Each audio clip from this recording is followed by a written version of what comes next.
Kemuliaan kepada Allah di surga.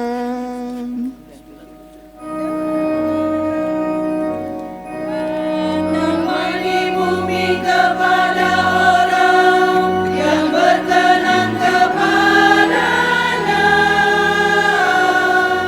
Kami memuji Dikau, kami meluhurkan Dikau, kami menyembah Dikau, kami memuliakan Dikau, kami bersyukur kepadamu karena kemuliaan-Mu yang besar. Ya Tuhan Allah Raja Surgawi, Allah Bapa yang Maha Kuasa. Ya Tuhan Yesus Kristus, Putra yang tunggal.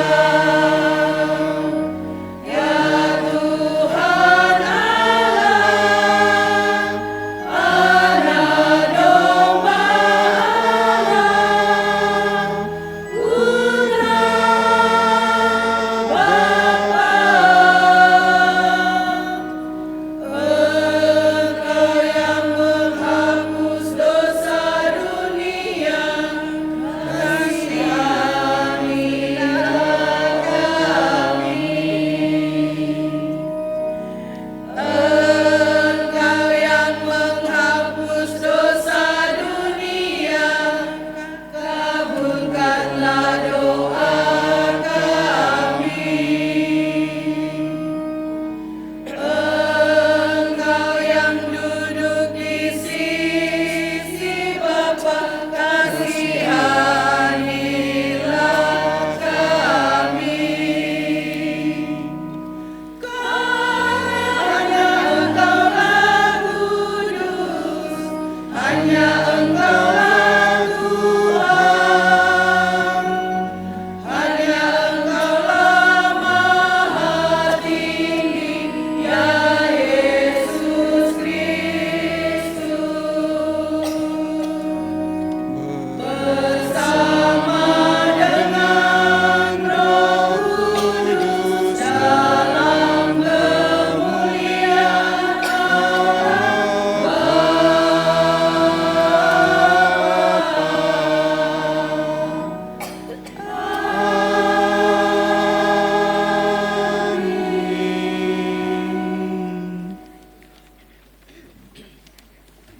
Marilah kita berdoa.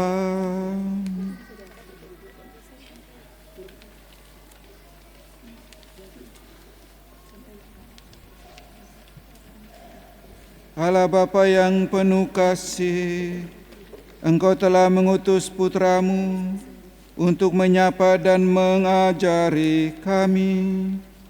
Kami mohon, bukalah hati kami untuk mengenal, mengagumi dan menerimanya. Dan berilah kami keberanian untuk menjadi saksinya di lingkungan hidup kami. Dialah Tuhan dan pengantara kami, yang hidup dan berkuasa bersama Engkau dan Roh Kudus sepanjang segala masa.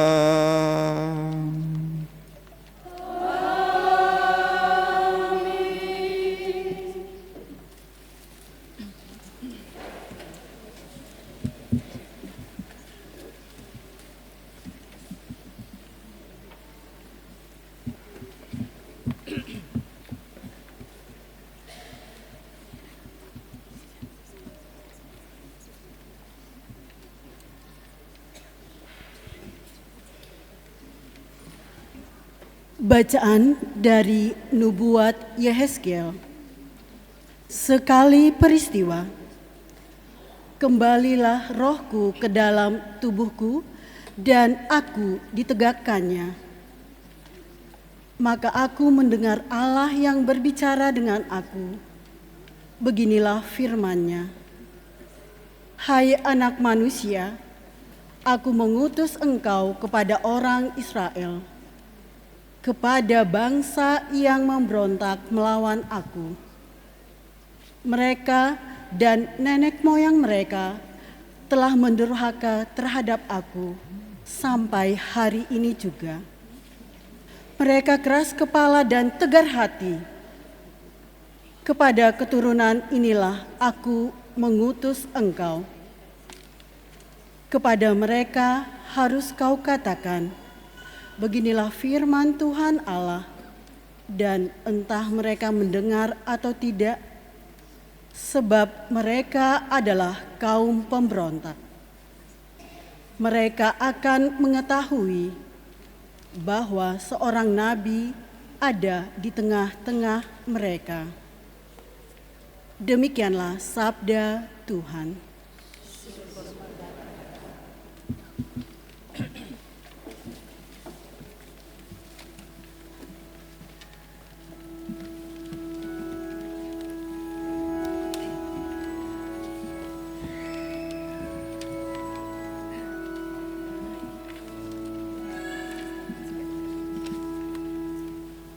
Mata kita memandang kepada Tuhan sampai Ia mengasihani kita.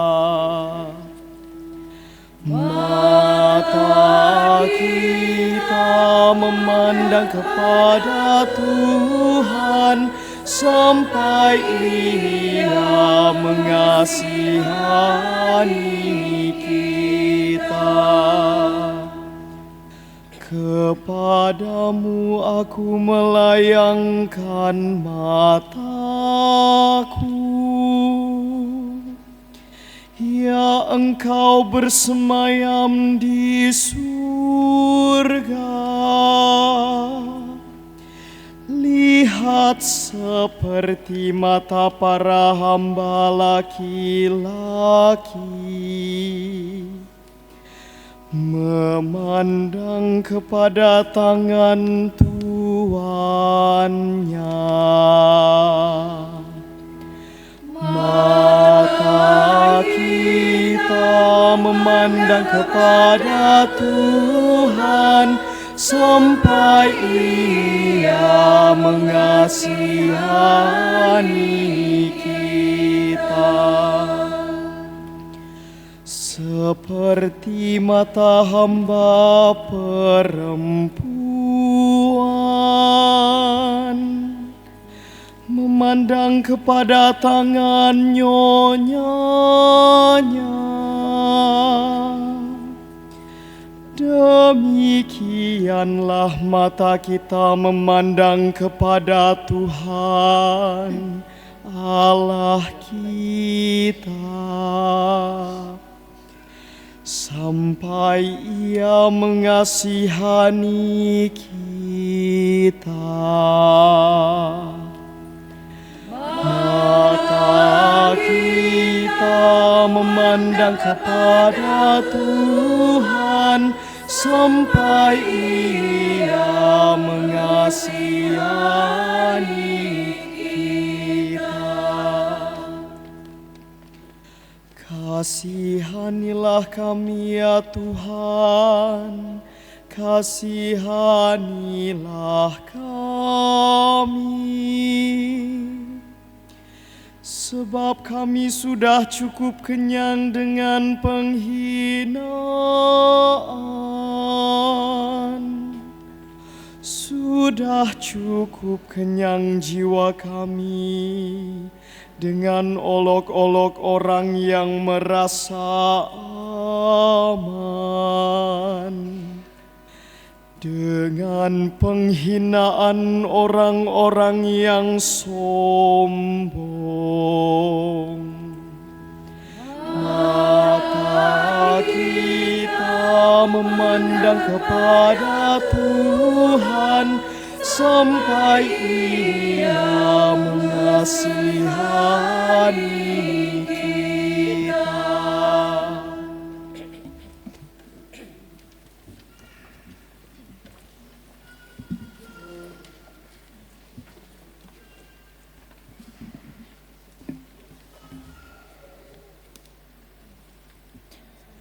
Bacaan dari surat kedua Rasul Paulus kepada jemaat di Korintus. Saudara-saudara, agar aku tidak meninggikan diri karena pernyataan luar biasa yang aku terima, aku diberi suatu duri dalam dagingku, yaitu seorang utusan iblis, untuk mengecoh aku, agar aku jangan meninggikan diri.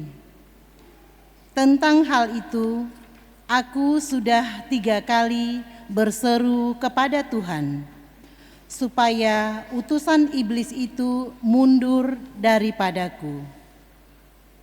Tetapi jawab Tuhan kepadaku, "Cukuplah kasih karuniaku bagimu, sebab justru dalam kelemahanlah kuasaku menjadi sempurna.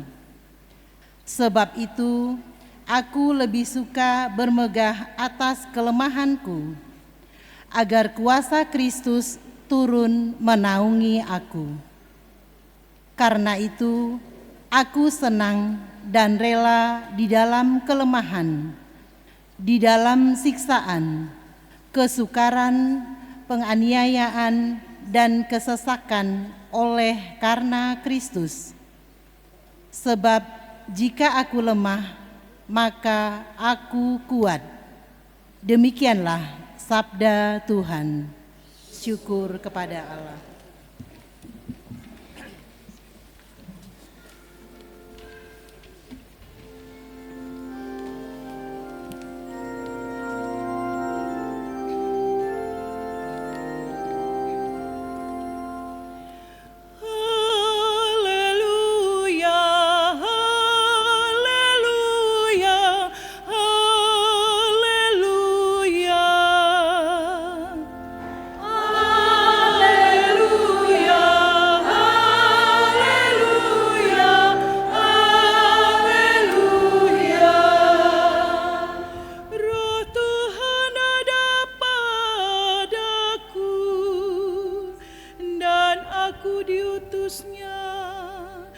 menyampaikan kabar baik kepada orang-orang miskin.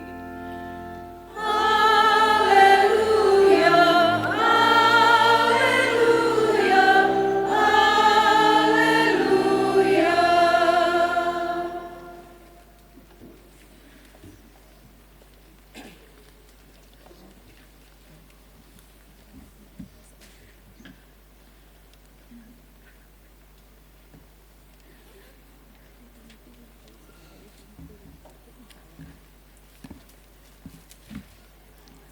Tuhan bersamamu. Inilah Injil suci menurut Markus.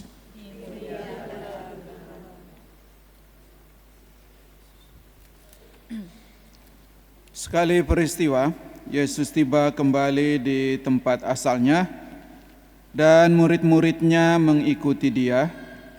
Dan pada hari Sabat Yesus mengajar di rumah ibadat. Banyak orang takjub mendengar dia dan berkata, "Dari mana diperolehnya hal-hal itu? Hikmat apakah yang diberikan kepadanya? Bagaimanakah mukjizat-mukjizat yang demikian dapat diadakan oleh tangannya? Bukankah dia ini tukang kayu, anak Maria, saudara Yakobus, Yoses, Yudas, dan Simon? Bukankah saudara-saudaranya yang perempuan juga ada di sini bersama kita?"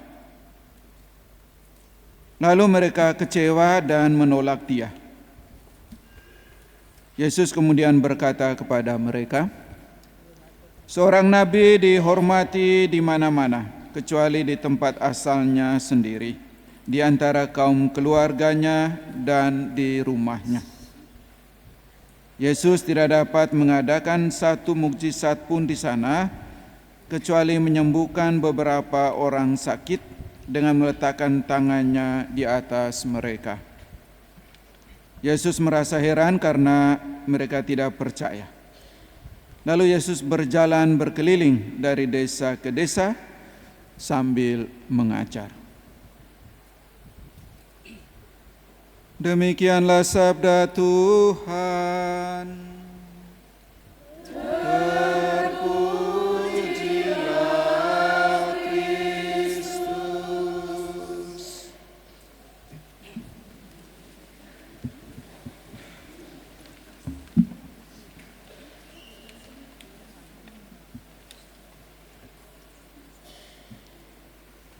Ibu Bapak, saudara-saudari dan anak-anak terkasih, sebelum khotbah homili saya katekese dulu.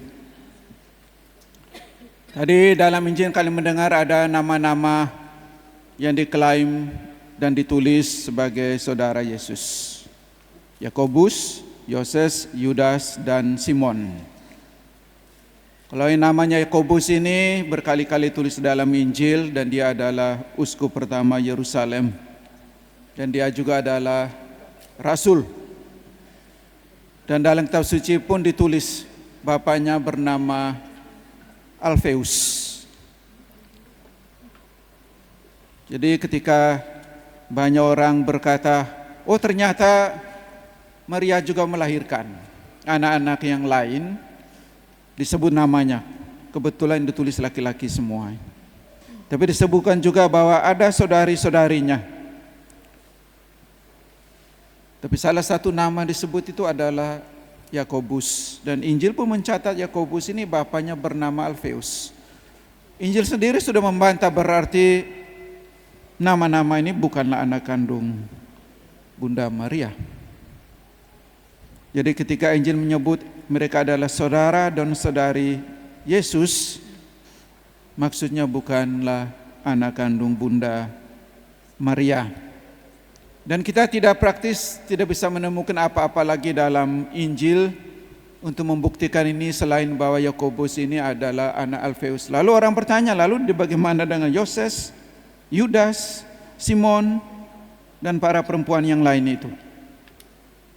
Kalau Anda agak rajin sedikit, Anda bisa baca-baca di internet seorang Katolik yang ketika hidup, Rasul Yohanes juga masih hidup, namanya Hegesippus.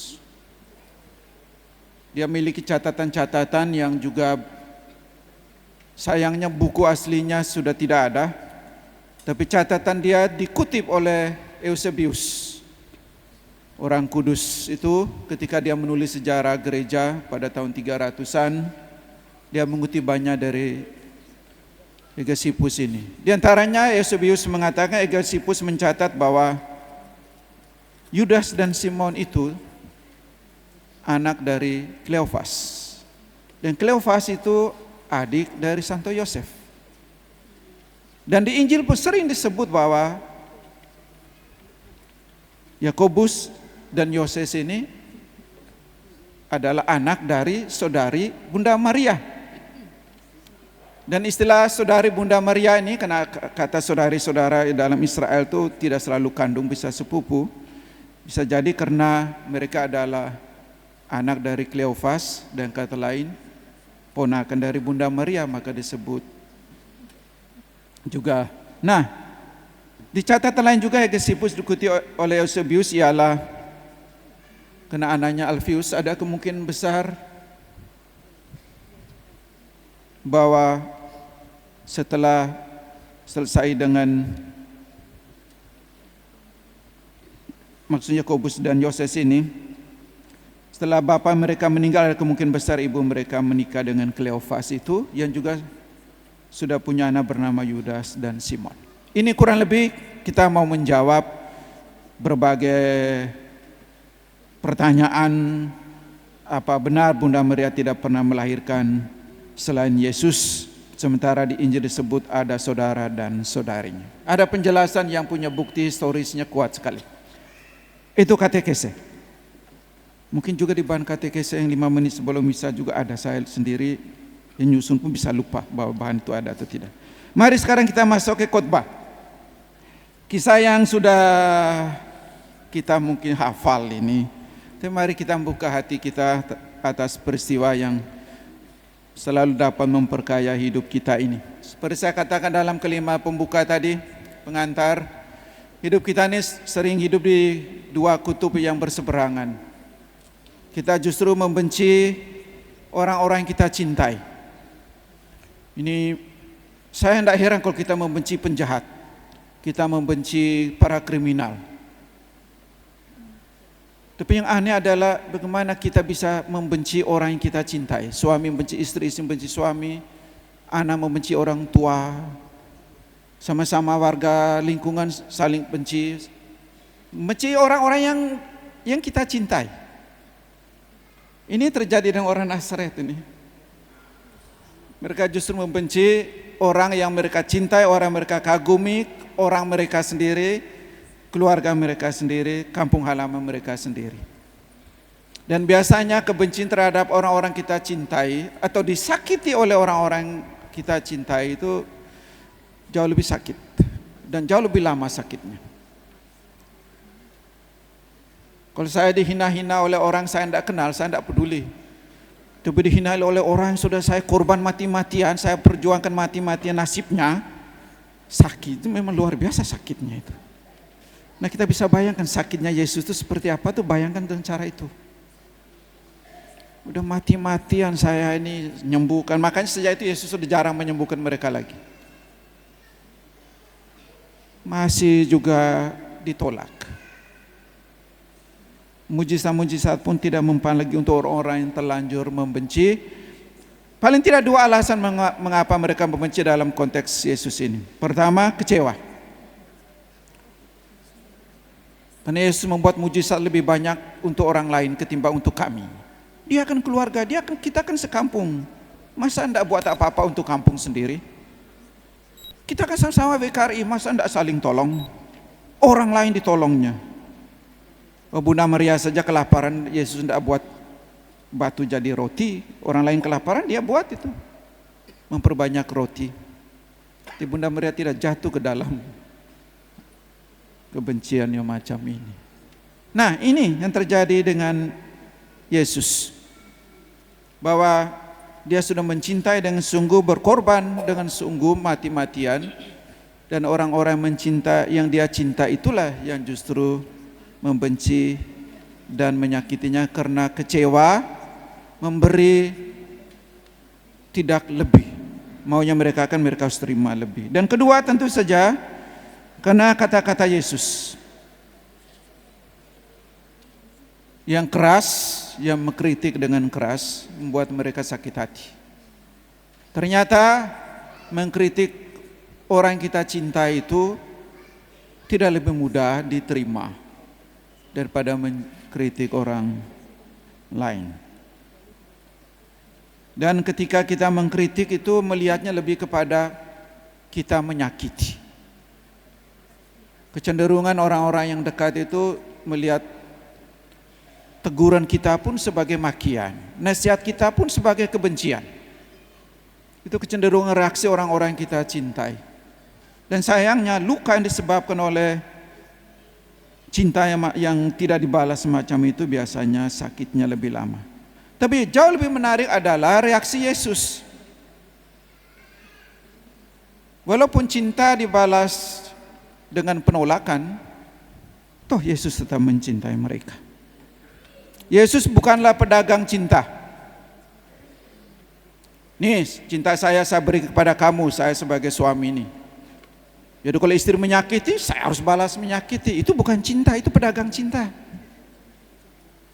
Kalau sungguh cinta itu ketika dibenci pun tetap mencintai, itu baru cinta. Saya mencintai seorang ketika dia tidak membalas cinta saya seperti saya harapkan, lalu saya berhenti mencintai. Saya bukan pencinta, saya pedagang cinta. Saya penjual cinta. Dan ini berbahaya kalau di dalam perkawinan, di dalam organisasi, dalam gereja. Kita bukan menjadi pencinta yang sungguh, tetapi menjadi pedagang cinta. Untuk apa udah kerja mati-matian jadi ketua lingkungan, tidak ada yang dihormati. Kita masih menjual kebaikan itu, bukan pemberi kebaikan. Kita penjual kebaikan. Tidak ada yang membeli, saya berhenti menjual, itu artinya. Tidak ada yang puji-puji di gereja, kor bagus, tidak mau kor lagi. Oh kamu bukan pemuji Tuhan. Kamu bernyanyi hanya untuk supaya dipuji.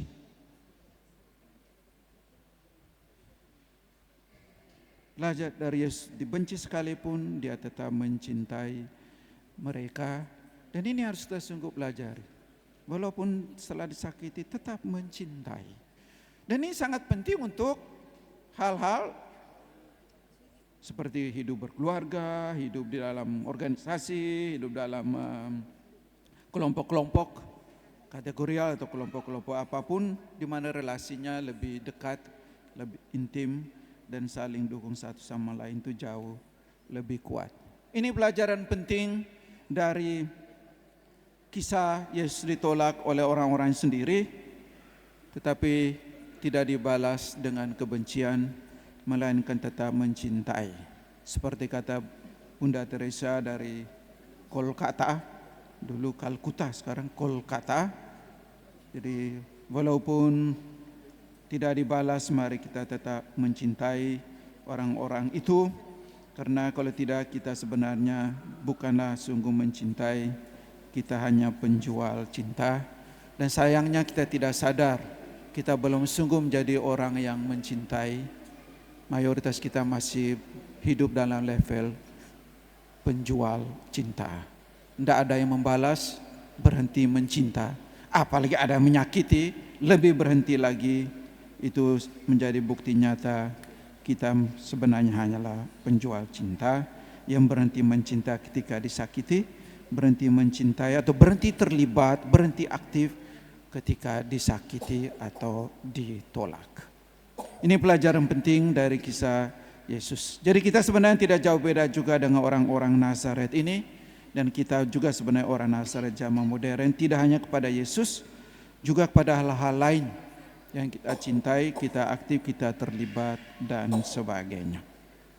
Ibu bapak, saudara-saudari dan anak-anak terkasih, hari ini juga kita bersama para ibu-ibu ini merayakan 100 tahun WKRI, Wanita Katolik Republik Indonesia.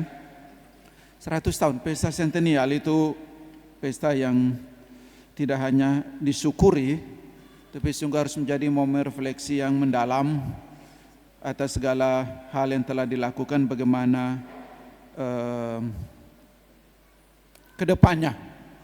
Karena itu menjadi bagian dari refleksi mereka, mungkin ada rekoleksi atau ada apa yang mereka lakukan sebagai bagian. Tapi saya tertarik dengan subtema mereka itu. Semoga saya tidak salah ingat. Sekarang udah mulai mudah lupa juga. Lahir kembali menjadi berarti. Itu. Lahir kembali menjadi berarti. Ini kumpulan ibu-ibu, dan mungkin hampir semuanya juga sudah pernah melahirkan. Jadi mengerti benar apa artinya lahir kembali. Yang namanya lahir kembali berarti sama dengan hidup. Dan tidak hanya sekedar hidup, tapi hidup yang baru. Kalau masih hidup yang sama itu bukan lahir kembali. Kalau mati itu berarti bukan lahir. Jadi lahir kembali pasti mustilah hidup. Jadi maunya pasti organisasi ini hidup. Tapi bukan sekadar hidup, tapi hidup yang baru. Kalau tidak baru artinya bukan lahir. Itu hanya formasi ulang atau bentuk ulang, cat ulang itu namanya, bukan lahir. Kalau lahir mesti benar baru hidup itu, sungguh-sungguh baru. Kalau hanya sekedar cat ulang itu bukan lahir namanya, itu renovasi saja. Jadi renovasi kembali menjadi berarti, kan bukan itu yang dipakai kan, lahir kembali. Jadi hidup tapi hidup yang baru. Dan ini menariknya, dan tidak hanya sekedar baru, tetapi berarti, bermanfaat, berguna. Dan ini menjadi cita-cita mereka yang akan mereka perjuangkan, saya kira juga untuk kita semua dalam proses hidup ini. Tapi mari saya mau berbahasa sedikit, hidup baru yang berarti itu menjadi berarti. Ibu bapak, saudara-saudari dan anak terkasih, hampir semua kita, mungkin juga semua, mencita-citakan hidup bahagia. Bahagia.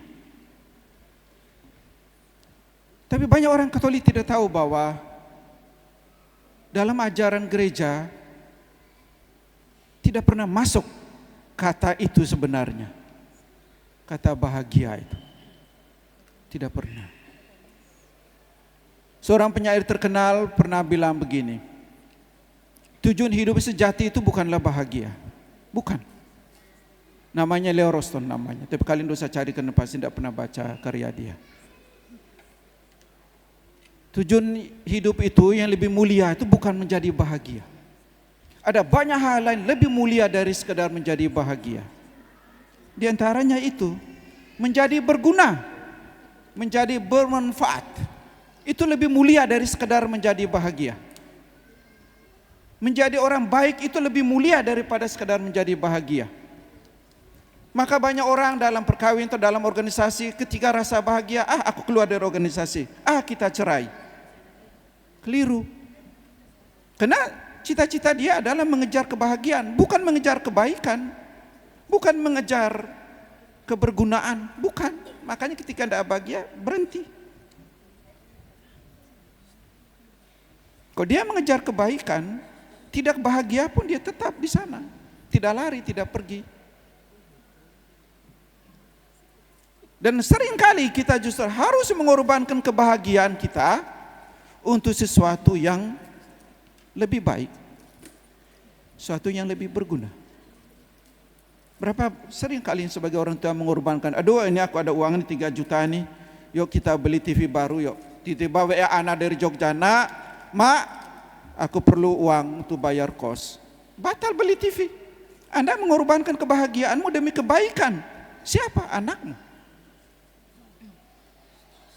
Kita bahkan harus mengorbankan kebahagiaan demi kebaikan, demi kebergunaan itu, demi hidup yang lebih berarti itu. Jadi sebenarnya salah menempatkan kebahagiaan sebagai cita-cita tertinggi, itu salah. Bahkan Yesus mengorbankan kebahagiaan sendiri, termasuk kebahagiaan ibunya, tidak pernah dibuat mujizat untuk ibunya, demi sesuatu yang lebih berfaedah, lebih berguna, yang lebih baik dari sekedar untuk ibunya dan keluarganya sendiri. Yesus siap disakiti demi kebaikan itu. Dia tidak mengejar kebahagiaannya sendiri. Kalau tidak, dia tidak akan, dia cari gampang semua kalau dia mengejar kebahagiaan. Tidak. Maka orang yang mengejar kebahagiaan tidak siap disakiti. Orang yang mengejar kebahagiaan tidak siap ditolak. Orang yang mengejar kebahagiaan tidak siap dikecewakan. Tapi orang yang mengejar kebahagiaan, yang mengejar hidup ini berguna, dia tidak akan mati karena kekecewaan, karena penolakan. Tidak, dia tetap akan berjuang. Dan Yesus lakukan itu. Jadi kalau ngomong hidup yang lebih berarti, ya itu memang hidup baru yang lebih berarti. Salah satu diantaranya yaitu, mari kita dalam cita-cita itu jangan menempatkan kebahagiaan sebagai cita-cita yang paling tinggi. Yang paling tinggi itu keselamatan. Dan kebahagiaan itu jauh di bawah. Kebaikan masih jauh lebih tinggi dari kebahagiaan. Dan kita walaupun tanpa teori banyak-banyak pun kita sebenarnya sudah sering melakukan itu, mengorbankan kebahagiaan sendiri demi suatu kita tahu sangat berguna untuk orang lain, untuk organisasi, untuk kelompok, untuk gereja, untuk Tuhan dan sebagainya. Kita sebenarnya sudah melaksanakan entah kebetulan, entah memang sudah menghayati, tapi sebenarnya tidak dukung dengan pemahaman yang benar bahwa itu sebenarnya dalam gereja tidak pernah catat cita tujuan hidup berkeluarga itu kebahagiaan, itu tidak pernah. Organisasi pun tidak pernah tulis cita-cita menjadi pesertanya menjadi bahagia atau anggotanya, tidak. Selalu menulis sesuatu yang baik, yang berguna, yang itu selalu dikeluarkan dari daftar. Tapi saya sebagai pribadi itu selalu yang nomor 1. Sebabnya kita mudah dikecewakan, kita mudah sekali disakiti ketika ditolak, karena kebahagiaan selalu kita tempatkan nomor 1. Yesus ditolak, disakiti pun tidak merasa apa-apa, karena dia tidak menempatkan kebahagiaan dirinya sebagai yang paling tinggi. Selama kebaikan masih bisa dia bagikan, dia siap untuk tidak bahagia. Kita tidak akan tentu sempurna seperti Kristus, setidak-tidaknya kita punya konsep pemikiran, pemahaman teologis yang seperti itu. Dan dari situ sebagai fondasinya kita berjuang supaya mengejar hal-hal itu, tidak sekadar mengejar untuk hidup bahagia sendiri.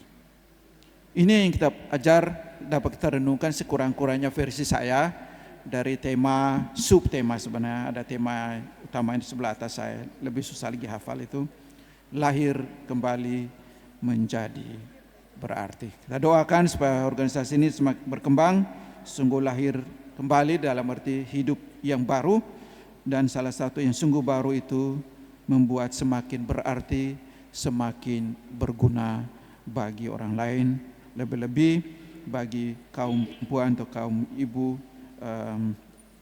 yang mereka bantu atau siapa saja kelompok-kelompok lainnya. Mari kita berdiam diri sejenak, kita hening sejenak, meresapkan sabda Tuhan dan renungan ini, dan membuat niat-niat yang perlu.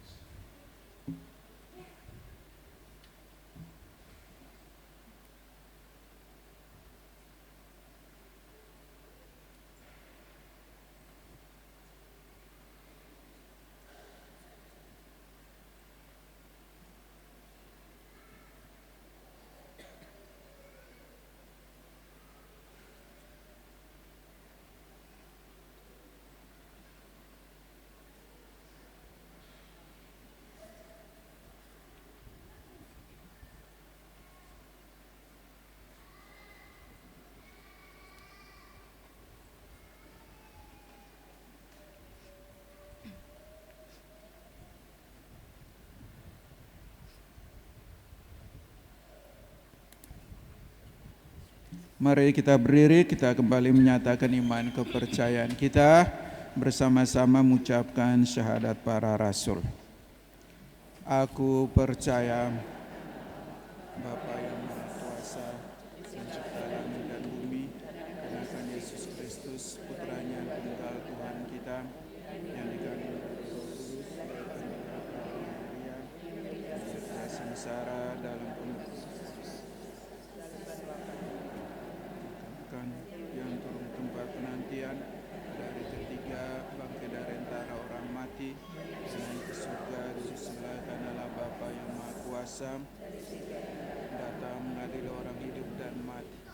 Aku percaya akan Roh Kudus, Gereja Katolik yang kudus, persekutuan para kudus, pengampunan dosa, kebangkitan badan, kehidupan kekal.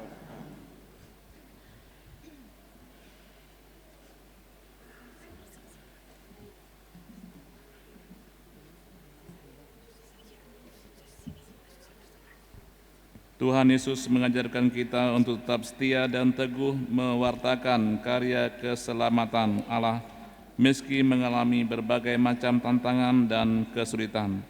Marilah kita panjatkan doa kepada Allah Bapa agar kita mampu siap sedia dalam mengikuti sabda-sabdanya.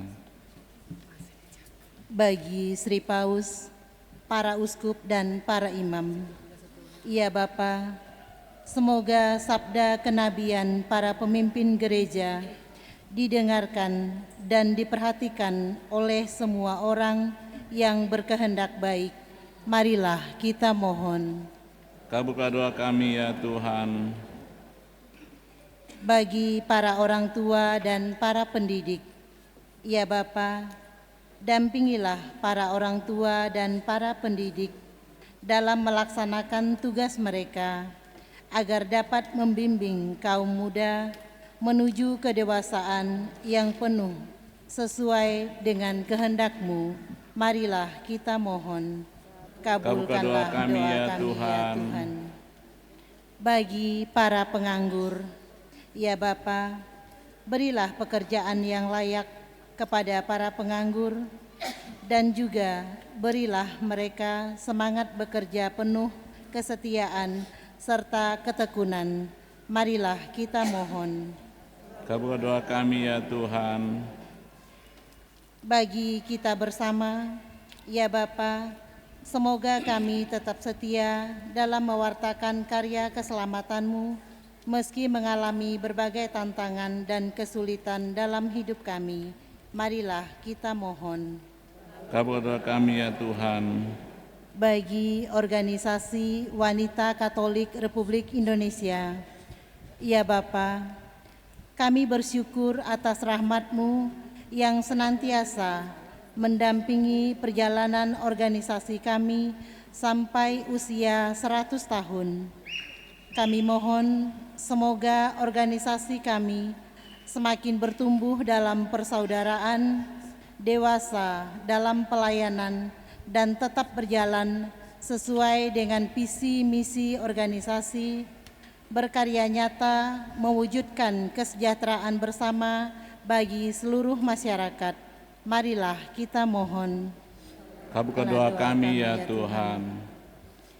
Bagi acara perayaan 100 tahun Wanita Katolik Republik Indonesia, Allah yang Maha Agung, kami bersyukur atas kesempatan indah yang Engkau anugerahkan kepada kami untuk merayakan 100 tahun Wanita Katolik Republik Indonesia.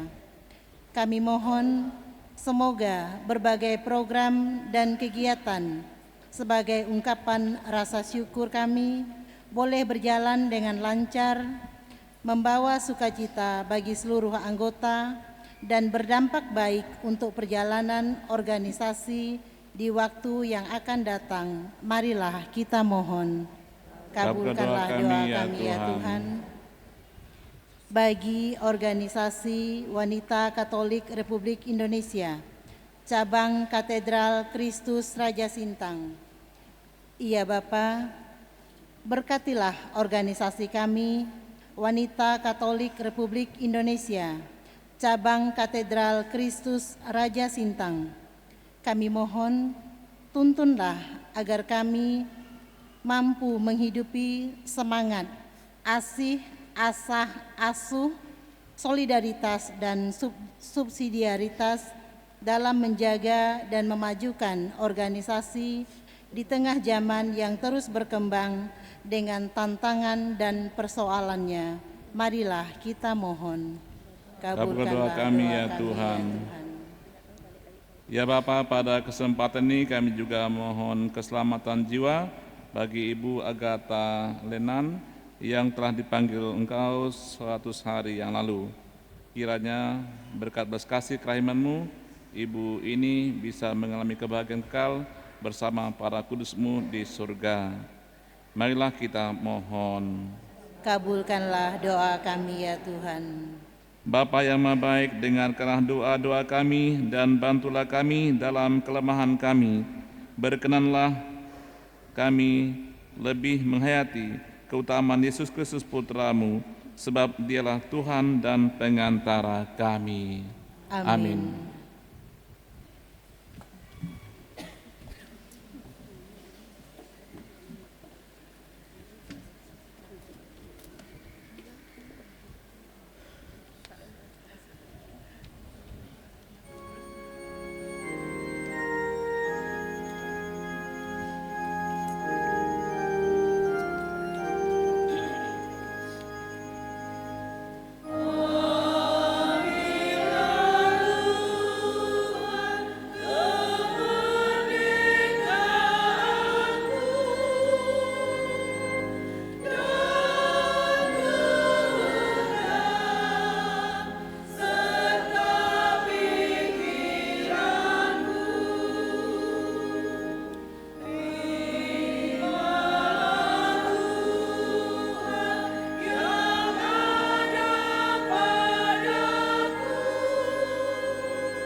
Berdoalah saudara-saudara supaya persembahanku dan persembahanmu ini berkenan pada Allah Bapa Maha Kuasa.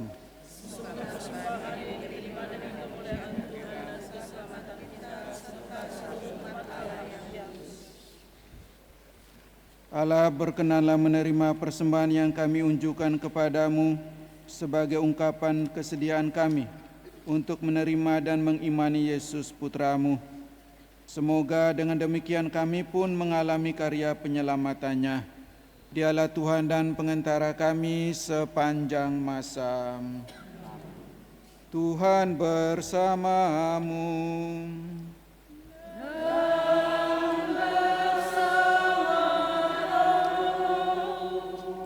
Marilah mengarahkan hati kepada Tuhan.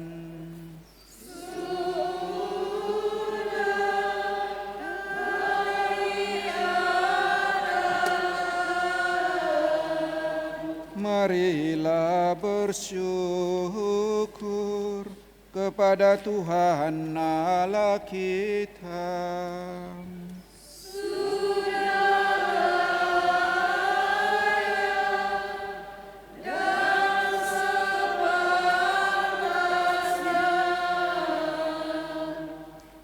Sungguh pantas dan benar, layak dan menyelamatkan kami selalu dan dimanapun bersyukur kepadamu Tuhan Bapa yang kudus, Allah yang maha kuasa dan kekal. Sebab Engkau begitu mengasihi dunia dengan belas kasih-Mu, sehingga Engkau mengutus seorang penebus bagi kami. Engkau menghendaki agar dia serupa dengan kami dalam segala hal kecuali dalam hal dosa, karena Engkau mencintai kami sama seperti Engkau mengasihani putra-Mu. Oleh ketaatannya kami pun dipulihkan untuk menerima anugerah surgawi-Mu yang sudah kami hilangkan karena dosa ketidaktaatan kami. Maka Tuhan bersama para malaikat dan semua orang kudus, kami pun bersukacita memuliakan Dikau sambil berseru.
Sungguh kuduslah Engkau Tuhan, sumber segala kekudusan, maka kami mohon, kuduskanlah persembahan ini dengan pencurahan roh-Mu, agar bagi kami menjadi tubuh dan darah Tuhan kami, Yesus Kristus. Ketika Dia diserahkan untuk menanggung sengsara dengan rela, Dia mengambil roti, dan sambil mengucap syukur, Dia memecah-mecahkan, lalu memberikannya kepada murid-murid-Nya seraya berkata, "Terimalah dan makanlah kamu semua, inilah tubuhku yang diserahkan bagimu."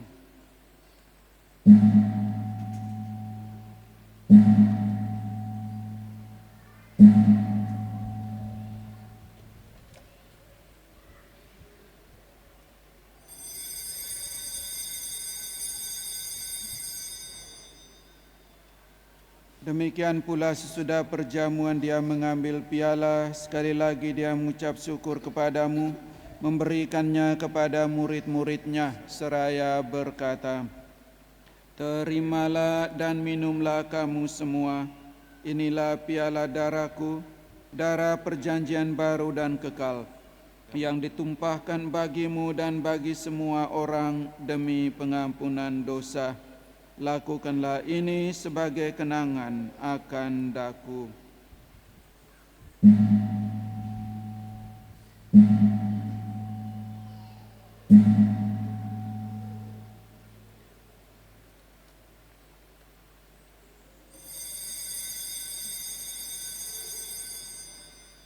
Agunglah misteri iman kita.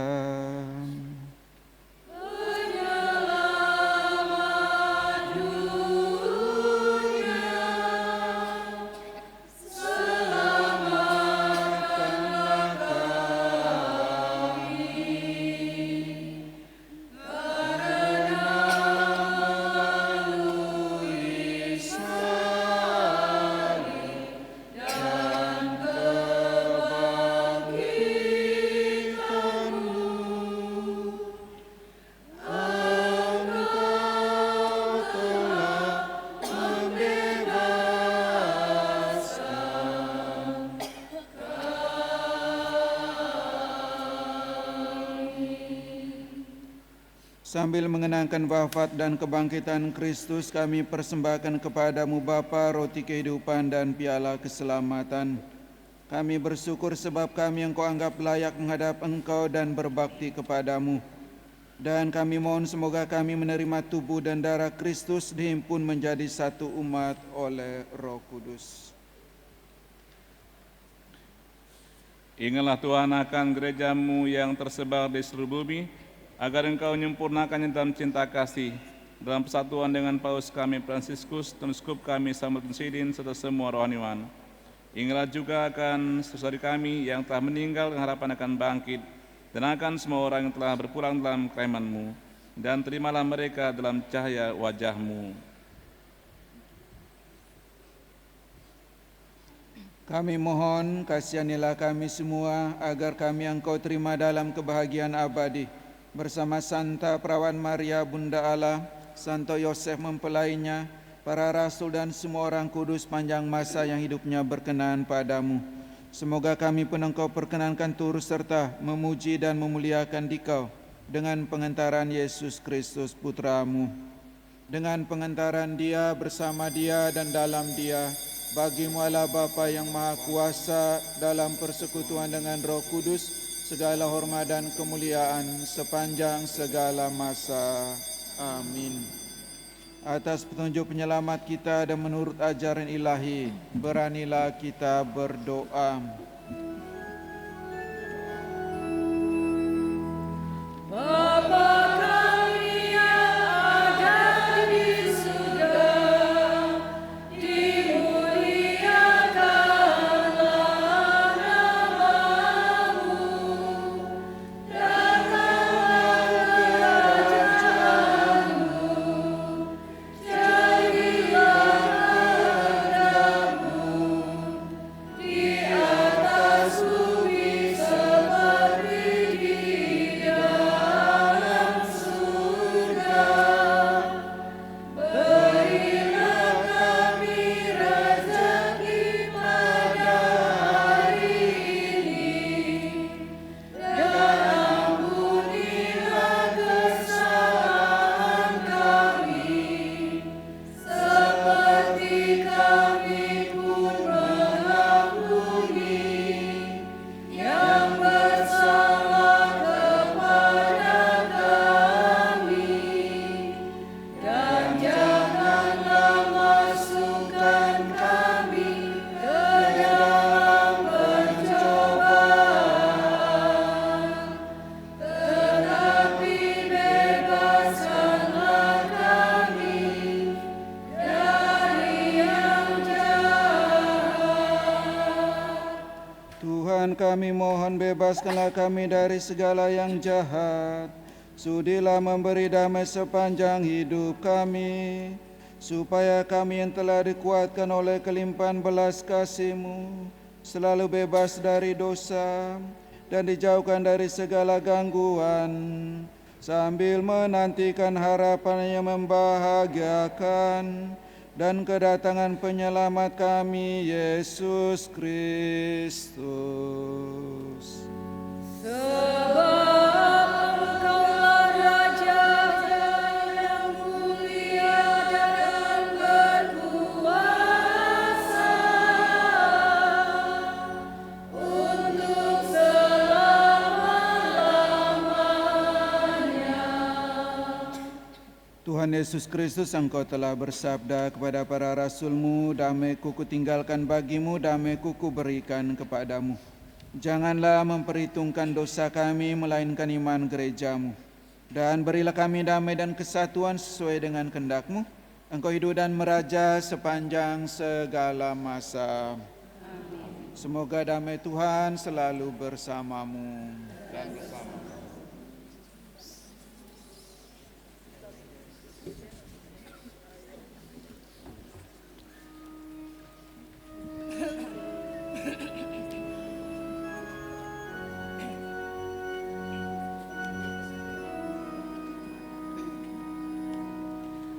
Anak domba Allah yang menghapus dosa dunia.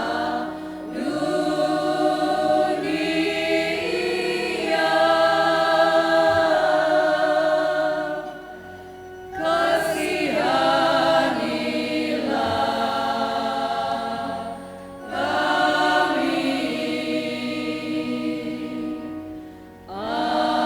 anak domba Allah yang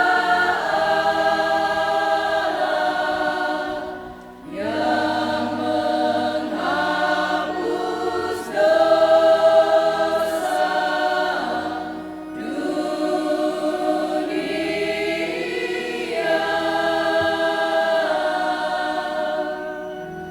Kasihanilah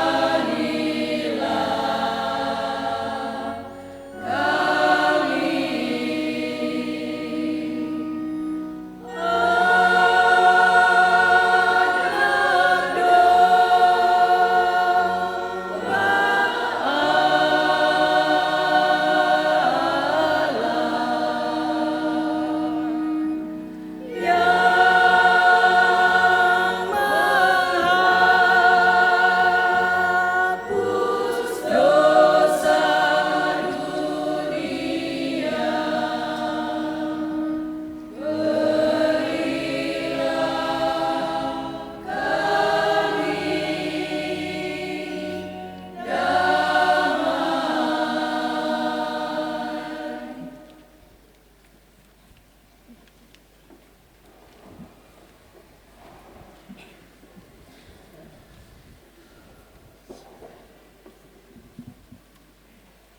Saudara-saudara terkasih, lihatlah anak domba Allah, lihatlah Dia yang menghapus dosa dunia. Berbahagialah yang diundang ke perjamuan anak domba. Tuhan, saya tidak pantas Engkau datang pada saya, tapi bersabdalah saja, maka saya akan sembuh.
Marilah kita berdoa.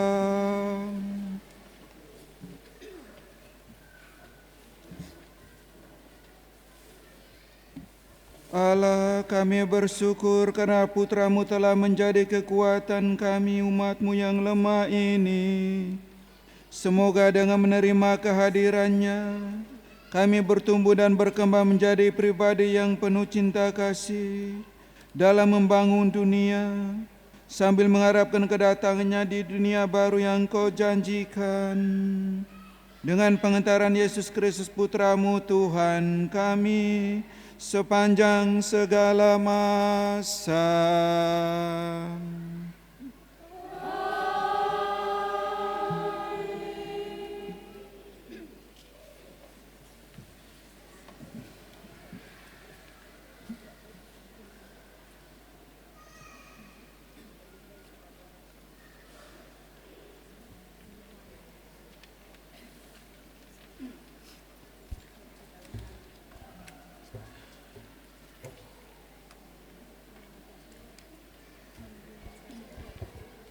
Bapak, Ibu, saudara-saudari yang terkasih, selamat siang.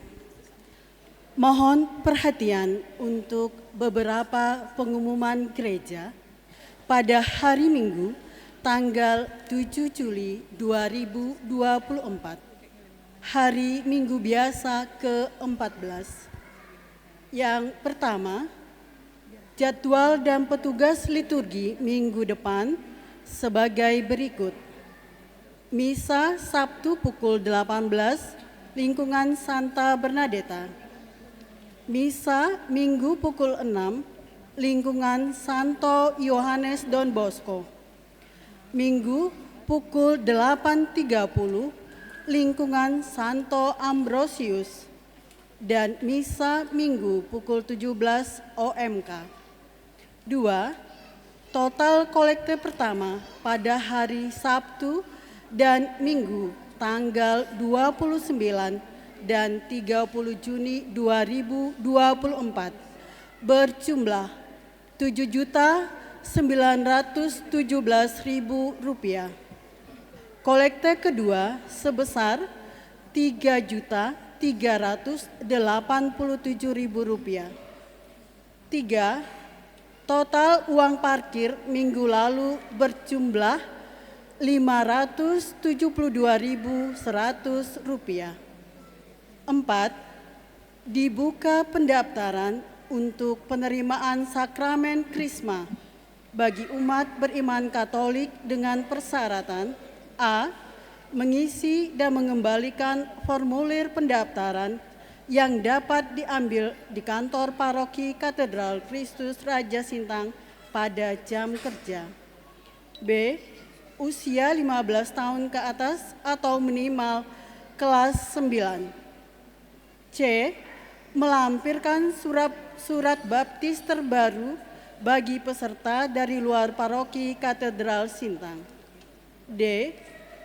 Pertemuan pertama dilaksanakan pada hari Minggu tanggal 21 Juli 2024 pukul 10 di Gereja Katedral Kristus Raja Sintang.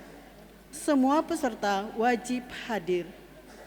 Pengembalian formulir paling lambat tanggal 18 Juli 2024. 5. Diberitahukan kepada peserta komuni pertama pada tanggal 2 Juni 2024 bahwa pengambilan serentak kartu komuni dan foto kenangan dilaksanakan hari Minggu tanggal 14 Juli 2024 pukul 10. Dan disampaikan juga bahwa kartu baptis tanggal 9 Juni 2024 dan foto kenangan bisa diambil ke kantor paroki. 6. Pengumuman tambahan. Badan Pelayanan Keuskupan Pembaharuan Karismatik Katolik Keuskupan Sintang akan mengadakan KRK atau Kebangkitan Rohani Katolik dengan tema Nyalakan Apimu, diperuntukkan untuk semua umat dan tidak dipungut biaya. Dimohon kepada umat untuk dapat mengikuti kegiatan tersebut supaya dapat merasakan lawatan Allah. Kegiatan KRK, Kebangkitan Rohani Katolik, dilaksanakan pada hari Jumat, tanggal 12 Juli 2024, dimulai jam 18, bertempat di Gereja Katedral Kristus Raja Sintang bersama Jos Anselo, Badan Pelayanan Nasional Pembaharuan Karismatik Katolik Jakarta. Tertanda Badan Pelayanan Keuskupan Pembaharuan Karismatik Katolik Keuskupan Sintang. Demikian pengumuman pada hari ini, semoga Tuhan memberkati.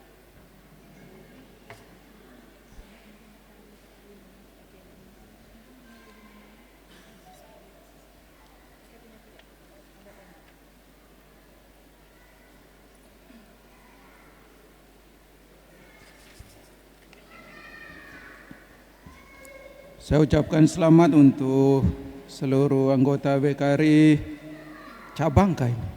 Saya malah tidak tahu.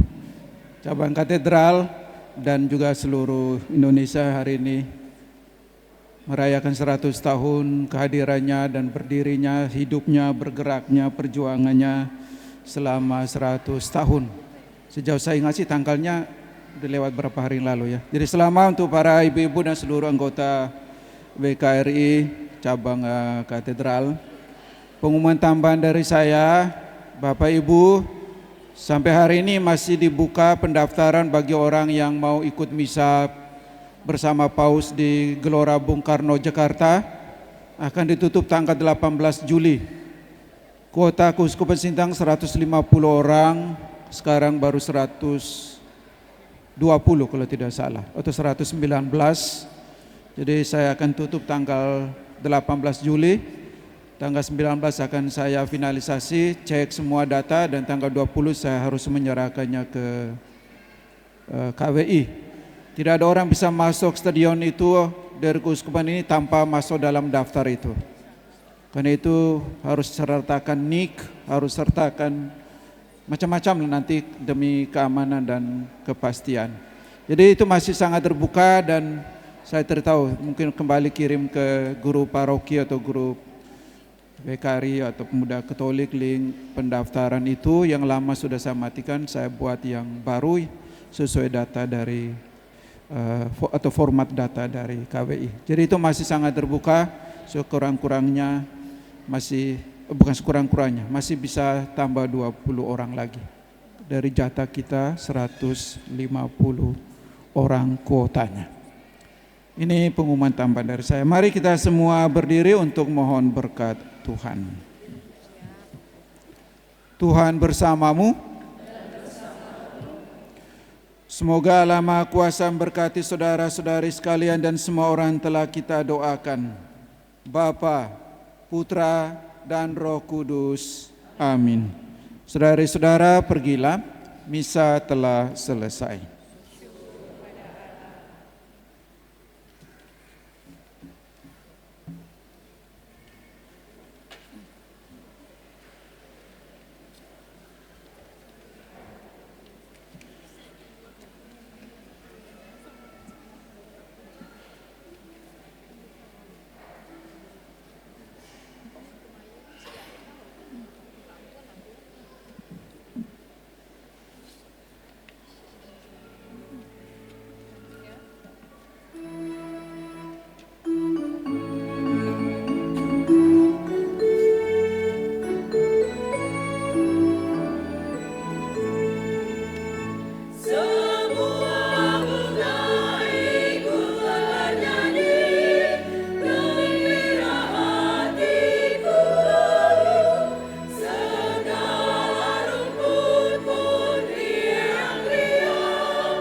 atas nama segenap pengurus Wanita Katolik Republik Indonesia, DPC Katedral Kristus Raja Sintang, kami menghaturkan terima kasih kepada Pastor Herman Yosef dan Pastor Florianus Abong yang pada pagi hari ini berkenan memimpin misa untuk memperingati hari ulang tahun WKRI yang ke-100. Dan kami juga menghaturkan terima kasih kepada umat semua yang hadir di tempat ini. Selanjutnya kami akan masuk pada sesi foto bersama. Untuk sesi foto bersama kali ini, kesempatan pertama yang akan berfoto adalah pastor, lektor, pemazmur, misdinar, ketua dan wakil ketua WKRI DPC Katedral Kristus Raja Sintang, beserta ketua dan wakil ketua panitia peringatan HUT WKRI ke-100.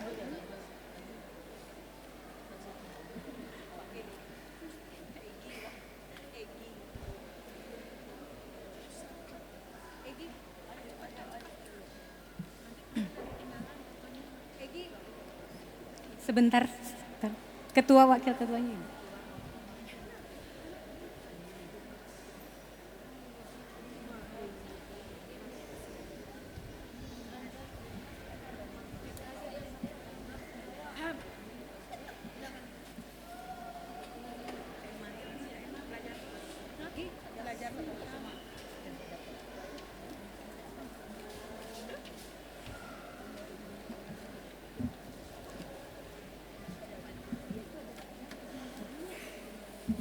Baik, untuk pastor dan ibu-ibu lainnya silakan bertahan di tempat.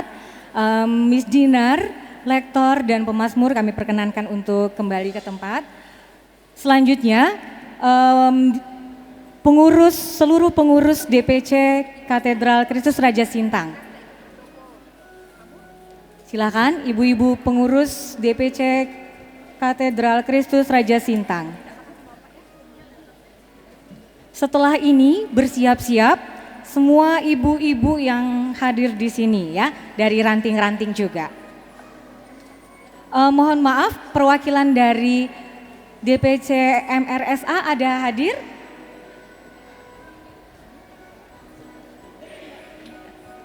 Jika ada, kami perkenankan untuk juga segera bersama-sama berfoto di depan.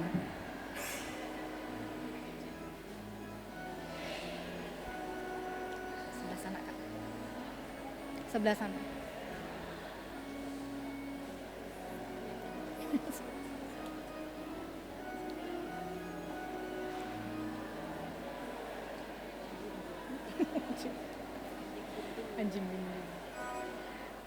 Baik, silahkan menempatkan diri ibu-ibu semua.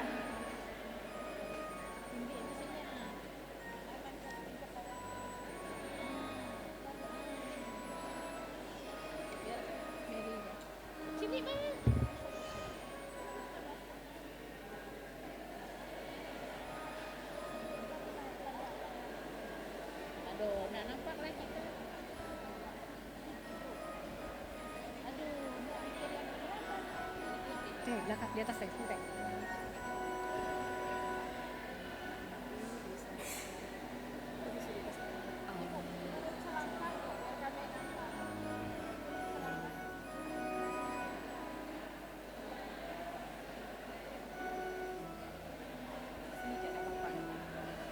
Aku jauh.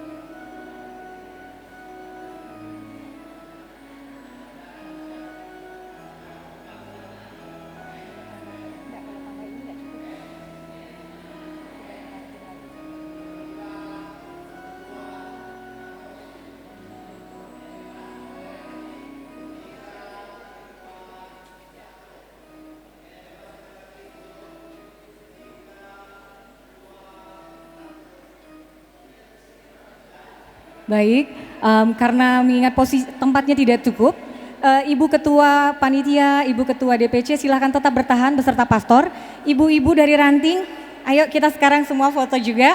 Karena tadi kalau mau digabung ternyata nggak cukup tempatnya.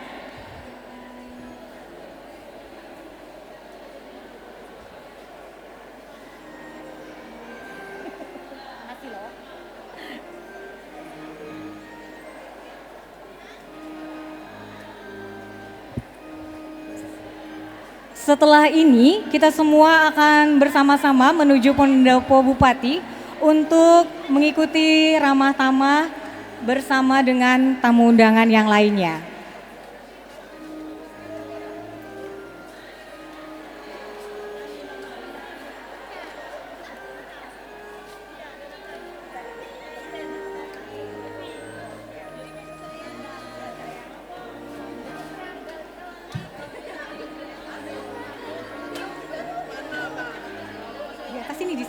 Di atas ini boleh, biar kelihatan. Di atas boleh Ibu. Geser ke sini Ibu, ke atas.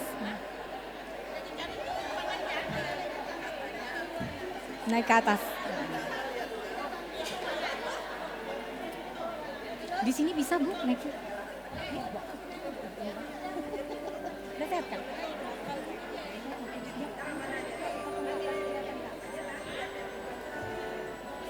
Baik, ayo silakan segera menyusun tempat. Siap.